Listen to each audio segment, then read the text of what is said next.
চাওক, কলাগুৰু বুলি ক'লে আমি বিষ্ণুপ্ৰসাদ ৰাভাকেই ভাবোঁ। তেখেত এজন সৈনিকো আছিল আৰু কলাগুৰু বুলি ক'লে তেখেতে যিখিনি নৃত্য গীত আদি ৰচনা কৰি আজি আমাৰ সাহিত্য সংস্কৃতিলৈ অৱদান আগবঢ়াই গৈছে, সেই সম্পৰ্কত তেখেত এজন বিশিষ্ট শিল্পী বুলিয়েই মই কওঁ। আৰু আপুনি ইতিমধ্যে উল্লেখ কৰিলে জুবিন গাৰ্গৰ কথাটো। জুবিন গাৰ্গৰ বিষয়ে আজি প্ৰায় আমাৰ এতিয়াও মনত আছে। জুবিন গাৰ্গ নথকাত আমাৰ শিল্পীবিহীন যেন লাগিছে। তেখেতে বিভিন্ন অনুষ্ঠান কৰিছিলে আৰু ময়ো তেখেতক বহু ওচৰৰ পৰাই লগ পাইছিলোঁ। এতিয়া এনেকুৱা যেন লাগে জুবিন গাৰ্গ যদিও নাই, জুবিন গাৰ্গ সদায় আমাৰ মাজত এতিয়াও আছে যেন লাগে আৰু তেখেত আমাৰ মাজত সদায় থাকিব। ধন্যবাদ। নৱজ্যোতি শিল্পী সমাজ, যোৰহাট, নেহৰু পাৰ্ক, 10ম বৰ্ষৰ বাবে আমি ইয়াত বিষ্ণুপ্ৰসাদ ৰাভাৰ দিৱস উদযাপন কৰিবলৈ আগবাঢ়িছোঁ। আমাৰ এই শিল্পী সমাজ আজিৰ নহয়, 1972 চনতে প্ৰতিষ্ঠিত। বহু কমিটি আহিছে গৈছে, তাৰপিছৰ পৰৱৰ্তী পৰ্যায়ত আমি ইয়াত যিসকল আছোঁ সেইসকলেই এই দিৱসটো পৰম্পৰাগতভাৱে আমি উদযাপন কৰি আহিছোঁ। আমাৰ খুব বেছি কাৰ্যসূচী নাই।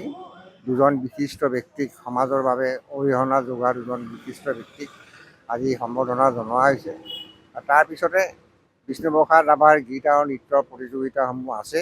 আৰু সেইখিনি কাৰ্যসূচীৰে আমি আজি এই দিৱসৰ চমু কাৰ্যসূচীৰে আমি সমাপন কৰিম। এই প্ৰসংগতে মই কওঁ যে বিষ্ণুপ্ৰসাদ ৰাভাৰ যি প্ৰাসংগিকতা, সেই প্ৰাসংগিকতা যিধৰণে কাৰ্যকৰী হ'ব লাগিছিল বিভিন্ন চুকে কোণে আমাৰ চহৰৰ বা দেশৰ, ঠিক সেইধৰণে হোৱা যেন অনুভৱ নহয়।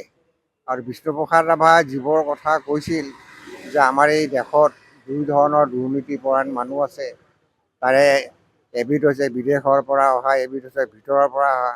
আৰু বিদেশৰ পৰা অহা দুৰ্নীতিপৰায়ণ লোকতকৈ আমাৰ দেশৰ ভিতৰত যিখিনি আছে সেইখিনিয়ে বেছি ভয়ংকৰ। গতিকে এইসকলক নিৰাময় কৰিব লাগে। কিন্তু ৰাভাদেৱৰ এই যিখিনি কথা আমাৰ দেশ আৰু জাতিৰ স্বাৰ্থত যিখিনি কথা কৈছিলে যে সম্পূৰ্ণ এটা নিকা সমাজ, দৰিদ্ৰতামুক্ত সমাজ গঠনৰ বাবে তেওঁ যিখিনি আদৰ্শমূলক কথা কৈছে, সেই কথাখিনি যদি আমাৰ প্ৰতিজন মানুহে হাতে কামে কৰি দেখুৱাব পাৰে, তেতিয়াহ'লে নিশ্চিতভাৱে বিষ্ণুপ্ৰসাদ ৰাভাৰ আশা পূৰণ হ'ব আৰু আমাৰ সমাজো শক্তিশালী হ'ব পাৰে বুলি আমি আশা কৰিব পাৰোঁ। আৰু এই উদ্দেশ্যলৈ আমি এই মঞ্চৰ জৰিয়তে আমি সকলোকে আহ্বান জনাওঁ যে বিষ্ণুপ্ৰসাদ ৰাভাৰ আদৰ্শৰে সকলোৱে উজ্জীৱিত হওক, আমাৰ দেশ আৰু জাতিক দুৰ্নীতিমুক্ত কৰক। আমাৰ দেশ আৰু জাতিৰ যি শোষণ কাৰ্য চলি থকাৰ যি ধাৰণা এটা আছে, ইয়াতে যিটো হয় বাস্তৱতে দৰিদ্ৰ শ্ৰেণীৰ প্ৰতি ধনিক শ্ৰেণীৰ যি শোষণ, সেইখিনিৰ পৰা যাতে আমাৰ সমাজবোৰ যাতে মুক্ত হয়, তাৰ কাৰণে আমি সকলো ৰাইজৰ প্ৰতি আহ্বান জনালোঁ। ৰাভা সৈনিক শিল্পী আছিল। তেওঁৰ এখন হাতত কলম, অন্য এখন হাতত এখন মাৰণাস্ত্ৰ আছিল আমি জনাত। তাৰমানে প্ৰয়োজন সাপেক্ষে বিষ্ণুপ্ৰসাদ ৰাভাই জাতিৰ স্বাৰ্থত যুদ্ধ কৰিবলৈ প্ৰস্তুত আছিল।